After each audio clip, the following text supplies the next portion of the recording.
नमस्कार दोस्तों, स्वागत है आप सभी का ऑनलाइन रफर स्टडीज चैनल पर। फिर से दोस्तों आप सभी के बीच आज जो लेटेस्ट अपडेट के साथ इस वीडियो में हम बात करेंगे आधिकारिक सूचना के बारे में जूनियर शिक्षक भर्ती को लेकर। साथ ही बड़ी खबर यूपी टीईटी और साथ ही जूनियर शिक्षक भर्ती के बारे में। बहुत ज़्यादा अभ्यर्थियों को कन्फ्यूजन है कौन सी भर्ती पहले आने वाली है, किसकी परीक्षा पहले होगी। साथ ही अगर बात करें 69,000 को लेकर मंत्री जी के बारे में, तमाम अपडेट हम कवर करने वाले हैं। चलिए दोस्तों वीडियो शुरू करते हैं।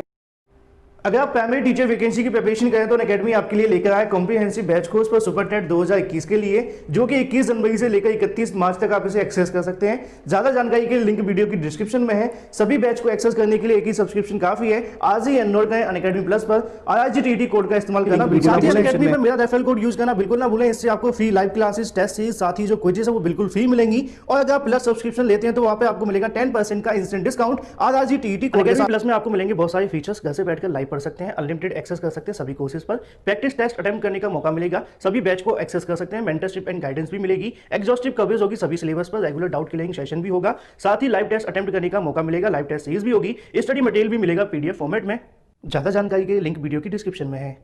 अनअकैडमी पर TET प्लस सब्सक्रिप्शन अगर आप लेना चाहते हैं 1 मंथ, 3 मंथ, 6 मंथ और 12 मंथ के लिए, सभी प्राइसेस आपके सामने लिखे हुए हैं। सभी बैच को एक्सेस करने के लिए एक ही सब्सक्रिप्शन काफी है। यूज करिए RRGTET कोड, इससे आपको मिलेगा 10% डिस्काउंट। तो सबसे पहले हम बात करते हैं जूनियर शिक्षक भर्ती के विज्ञापन के बारे में, साथ ही यूपी TET को लेकर। जब से सरकार की तरफ से शासन आदेश जारी किया गया नई शिक्षक भर्ती के लिए, सबसे बड़ा सवाल अभ्यर्थी के मन में है कि यूपी TET पहले होगा या फिर जूनियर शिक्षक भर्ती। हालांकि दोपहर के वीडियो के माध्यम से मैंने आप सभी को जानकारी दी भी थी कि रात तक आप सभी के सामने वीडियो बनाकर सारी जानकारी दी जाएगी। उससे पहले जितने अभ्यर्थी वीडियो को देखें, वीडियो को लाइक कर दें, साथ में शेयर कर दें और चैनल को सब्सक्राइब करना बिल्कुल ना भूलें, क्योंकि सबसे पहले ऑथेंटिक अपडेट ऑनलाइन रफर स्टडी चैनल के माध्यम से दी जाती है। जैसा कि आप सभी को पता है कि जूनियर शिक्षक भर्ती को लेकर शासन आदेश जारी हो गया है, लेकिन सबसे बड़ा सवाल है कि यूपी TET होगा कि नहीं होगा। ऐसे बहुत से अभ्यर्थी जिन्होंने जूनियर TET क्वालिफाई नहीं है, अब ऐसे में अगर शिक्षक भर्ती आती है तो उनको बैठने का मौका नहीं मिलेगा। तो इसी को लेकर अभ्यर्थियों के माध्यम से जानकारी लेने का जो प्रयास है वो किया गया अधिकारियों के माध्यम से। PNP सचिव के साथ में जानकारी ली गई कि यूपी TET कब होने वाला, साथ ही जूनियर शिक्षक भर्ती कब होने वाली है। तो ऐसे में यहां से जानकारी निकल करके आ रही है, शासन की तरफ से जो प्रस्ताव भेजा गया, मतलब यहाँ पे जो आदेश दिया गया नई शिक्षक भर्ती करवाने के लिए, उनका कहना है कि प्रक्रिया शुरू कर दी गई है, लेकिन ऐसे में उसको कराने में भी 1 से 1.5 महीने का समय लग सकता है। मतलब जूनियर शिक्षक भर्ती शुरू होने में भी 1 से 1.5 महीने का आपको इंतजार करना पड़ेगा। यहाँ पर कहीं ना कहीं जानकारी ऐसी भी देखने के लिए मिल रही है कि अगले महीने के अंत तक जूनियर शिक्षक भर्ती का जो विज्ञापन है वो जारी किया जा सकता है। लेकिन जब उनसे ये पूछा गया कि यूपी TET होगा कि नहीं होगा, तो उनके बारे में जानकारी दी गई। उनका कहना है कि यूपी TET करवाने के लिए शासन की तरफ से अभी तक कोई मंजूरी नहीं मिली है, लेकिन ऐसे में नई शिक्षक भर्ती को लेकर जानकारी दी गई है। तो ऐसे में कहीं ना कहीं नई शिक्षक भर्ती का जो विज्ञापन जारी होगा उसको कम से कम आपको इंतजार करना पड़ेगा 1-1.5 महीने का, ऐसा सचिव की तरफ से कहा गया है। क्योंकि इस प्रोसेस में काफी लंबा समय होता है, तो कम से कम 1.5 महीना मान के चलिए। लेकिन जो यूपी TET को लेकर जब तक शासन की तरफ से मंजूरी नहीं मिल जाती तब तक आपको यह इंतजार करना पड़ेगा। मैं आप सभी को वीडियो के माध्यम से भी दिखाना चाहूंगा जहां पर मुलाकात हुई, मुलाकात के बाद में क्या क्या चीजें देखने के लिए मिली हैं जूनियर शिक्षक भर्ती के लिए, साथ ही यूपी TET के लिए।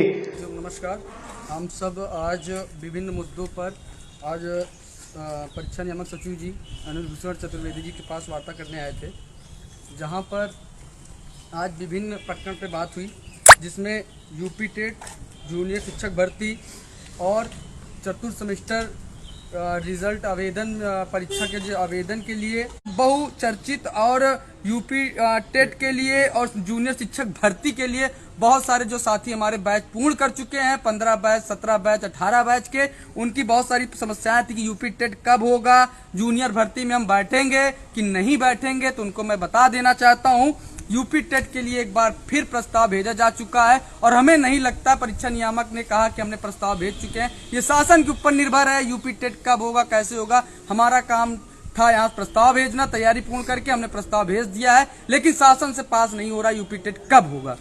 तो इसके लिए मैं बताना चाहता हूँ कि अब 31 जनवरी के बाद एक बड़े संघर्ष के साथ हमको आपको यूपी टेट के लिए संघर्ष करना पड़ेगा, शिक्षक भर्ती के लिए संघर्ष करना पड़ेगा, क्योंकि मैटर ये फंस रहा है कि ये हम जिस हिसाब से आज परीक्षा नियामक सचिव दूर दूर तक नहीं दिख रहा है कि यूपी शिक्षक भर्ती से पहले शिक्षक भर्ती ये बिना यूपी टेट के निकाले।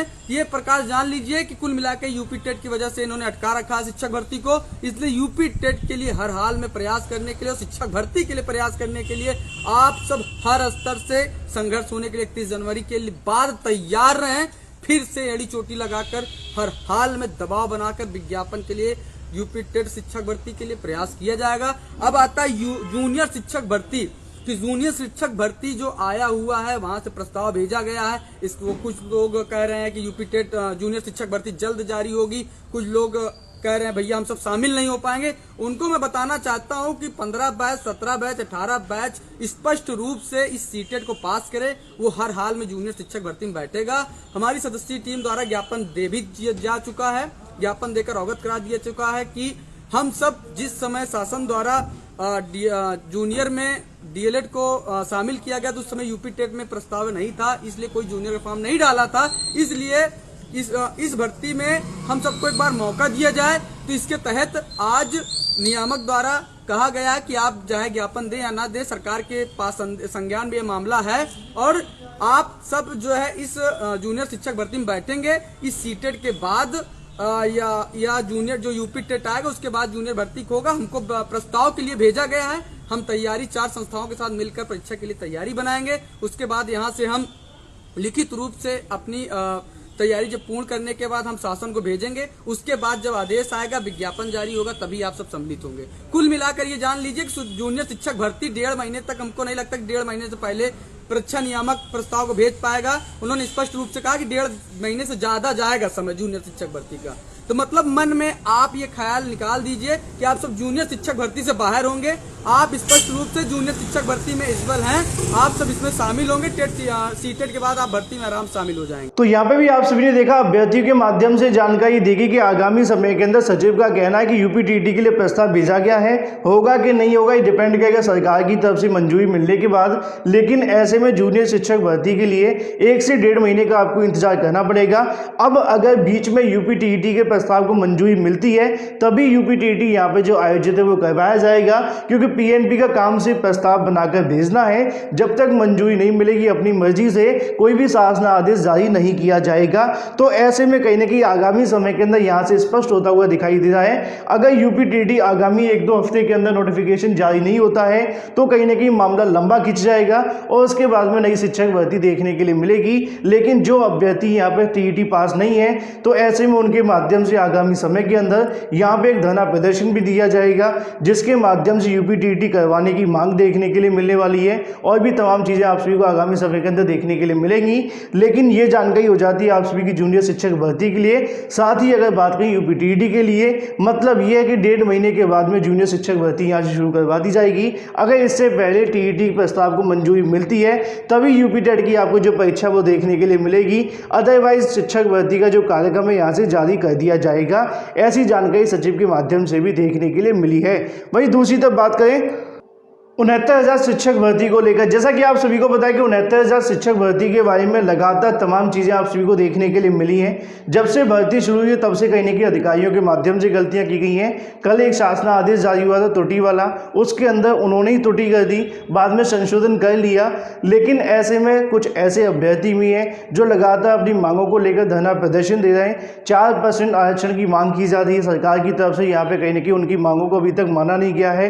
कड़ाके की ठंड के अंदर बैठे हुए हैं। कहीं ना कहीं उनकी ये भी मांग है कि पुरानी भर्ती के अंदर जो सीटें बची थी उनको भी जोड़ा जाए। हालांकि इस मुद्दे को लेकर सचिव के साथ में मुलाकात हुई, सचिव ने पत्र लेकर महानिदेशक को भेजा। महानिदेशक की तरफ से कहा गया कि 3rd काउंसलिंग तक इंतजार करें। ऐसे में जानकारी उनकी तरफ से बेसिक शिक्षा मंत्री जी के सामने भी रखी गई, मुलाकात भी देखने के लिए मिली, लेकिन वहां से भी कहीं ना कहीं इनका रिस्पॉन्स देखने के लिए नहीं मिल रहा है। लगातार अभ्यर्थी धरना प्रदर्शन दे रहे हैं, मुझसे भी बार बार कहते हैं, लेकिन जब तक शासन प्रशासन की तरफ से फैसला नहीं आ जाता, मेरी तरफ से उनकी जो आवाज़ है वो लगातार उठाई भी जा रही है। दूसरी तरफ संशोधन वाले अभ्यर्थी भी धरना प्रदर्शन दे रहे थे, लेकिन ऐसे में कहीं ना कहीं अभी तक कोई फैसला नहीं हुए। जो फैसले हुए हैं उनमें से कुछ को भी स्थगित रखा गया है। वहीं दूसरी तरफ बात करें 69,000 के बारे में, 36,590 विद्यालय आवंटन वेतन को लेकर और भी तमाम मांगों को लेकर अभ्यर्थियों के माध्यम से तो लगातार प्रयास किए ही जाते हैं। लेकिन ऐसे में मंत्री जी के सामने शिक्षक संघ के माध्यम से जो ज्ञापन है वो सौंपा गया, जिसके अंदर मांग रखी गई आगामी समय के अंदर जो नवनियुक्त शिक्षक है उनको तमाम समस्याओं का सामना करना पड़ रहा है। ऐसे में उनकी समस्याओं का समाधान किया जाए। जैसा कि आप सभी यहाँ पे भी देख पाए, तमाम चीज़ें आप सभी को यहाँ पे देखने के लिए मिल भी रही हैं। उसी क्रम में यहाँ पे आप सभी के सामने ज्ञापन भी आ जाता है, जिसके अंदर मंत्री जी को सौंपा गया है। मामला क्या है, जैसा कि आप सभी को पता है कि उनका सत्यापन करवाया जाए, वेतन भुगतान किया जाए और भी तमाम कठिनाइयों का सामना करना पड़ रहा है। इसकी वजह से यहाँ पर शिक्षकों को समस्याओं का सामना करना पड़ रहा है। तो आगामी समय के तो उन तमाम चीज़ों को ध्यान में रखा जाए।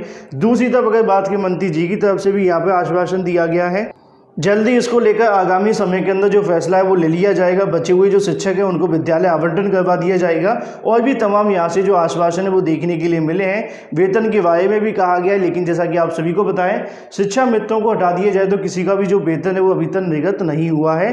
तो इसी को लेकर जो मांग है वो रखी गई है। वहीं दूसरी तरफ थर्ड मेरिट लिस्ट को लेकर शासन प्रशासन के सामने एक मुलाकात भी देखने के लिए मिली।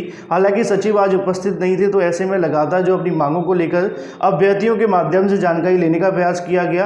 उनका आज भी कहना था कि थोड़ा पेशेंस रखें, जब तक विद्यालय आवंटन की प्रक्रिया नहीं हो जाती, सभी जिलों के अंदर से कहीं ना कहीं चीज़ें देखने के लिए नहीं मिल जाती, तब तक जो मेरिट लिस्ट के लिए आपको इंतजार करना पड़ेगा।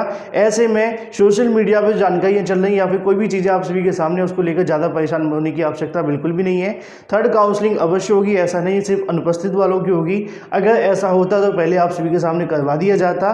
ना ही 67 या 867 की अंतिम चयन सूची है, क्योंकि उसके अंदर जो जानकारी दी गई है वो इसलिए दी गई क्योंकि उसके अंदर कोई संशोधन नहीं किया जाएगा। इसके अलावा जो नई चयन सूची जारी होगी उसके बारे में थोड़ा सा आप लोग पेशेंस रखें। इसीलिए लगातार जानकारी शासन प्रशासन के माध्यम से भी दी जा रही है कि जब तक विद्यालय आवंटन नहीं हो जाते, सीटों की संख्या नहीं आ जाती, तब तक आप लोग यहाँ इंतजार करते रहिए। थर्ड काउंसलिंग होगी, अवश्य होगी, ये बिल्कुल सत्य है। फिलहाल इस वीडियो के माध्यम से इतना ही। Thank you for watching this video.